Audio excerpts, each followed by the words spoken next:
how Trump's tariffs are crushing Brazil's citrus farmers. Trump's tariffs devastate Brazil's citrus industry, impacting farmers and U.S. consumers alike. Imagine a world where your morning glass of orange juice costs twice as much. For many Americans, this could soon become a reality. President Trump's proposed 50% tariff on Brazilian goods threatens to devastate Brazil's citrus industry and send shockwaves through the U.S. market. But here's where it gets controversial. The tariff could make it impossible for Brazilian farmers to sell their fruit to the U.S., which currently buys 42% of Brazil's orange juice exports.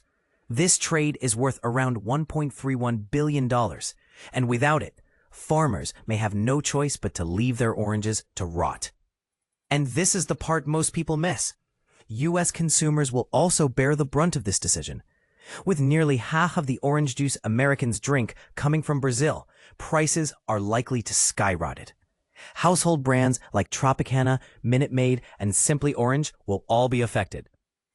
So, what can be done?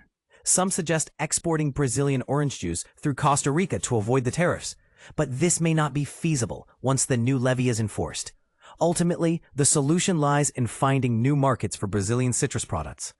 But as farmer Ederson Kogler points out, these are things that don't happen overnight. What do you think? Is Trump's tariff a necessary measure, or will it do more harm than good? Let us know in the comments below. Brazil VP praises fruitful talks with U.S. on 50% tariff dispute.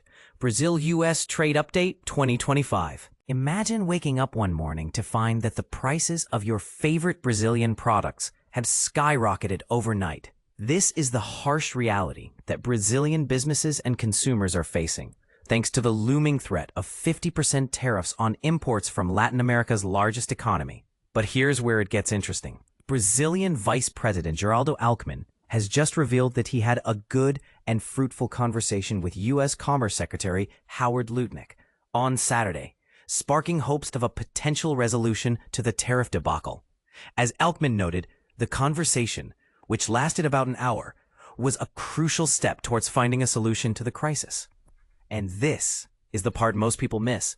The tariffs are not just a trade issue, but also a politically charged one, tied to judicial measures against former Brazilian President Jair Bolsonaro. The U.S. government has announced that the tariffs will come into effect on August 1st, leaving Brazilian officials scrambling to evaluate the potential impacts and prepare measures to mitigate the effects. But what's really going on behind the scenes? According to Alckmin, the conversation with Lutnick was a positive one, with both sides discussing potential solutions to the crisis.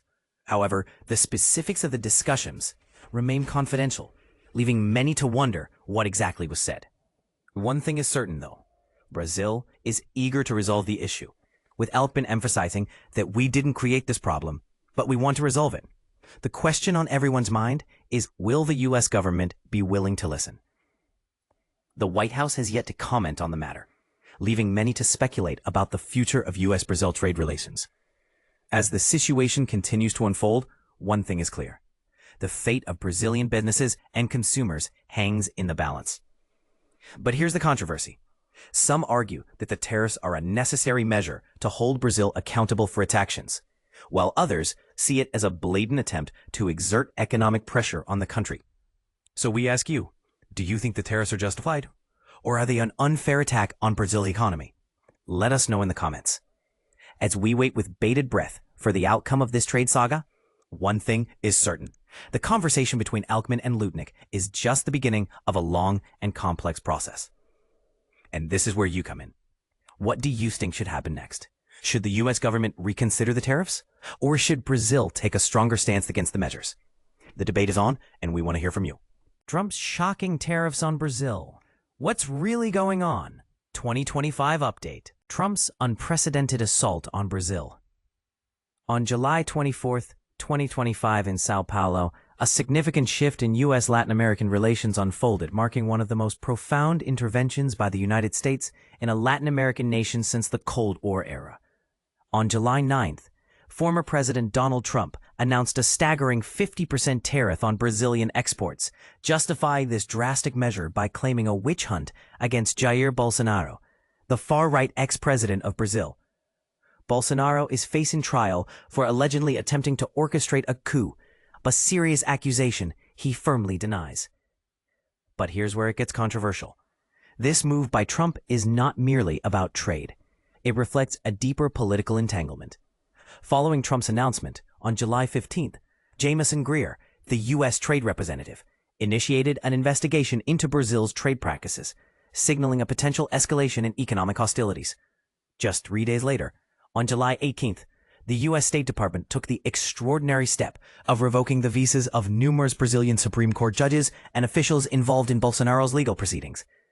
Adding fuel to the fire, Secretary of State Marco Rubio expressed intentions to invoke the Global Magnitsky Act to impose sanctions on Alexandre de Moraes, a key justice in Brazil. This act is typically reserved for those who commit severe human rights violations, such as dictators and warlords, raising questions about the appropriateness of such measures in this context. This situation invites a critical examination of U.S. foreign policy and its implications for democracy in Brazil. Are these actions justified, or do they represent an overreach of power? The ramifications of this conflict could reshape the political landscape in both nations. What do you think? Is the U.S. justified in its actions against Brazil, or is this a dangerous precedent? Share your thoughts in the comments below. This article was featured in the America section of the print edition under the headline, Dear Donald, Thanks. Yours, Lula. Explore more on related topics. World. Actually read that mess. 25 talks present are knelt. The Americans. Topics they are now attached. And the world, obviously. From the Chontang, The Land v. Slide. From the July 26th, 2025 edition.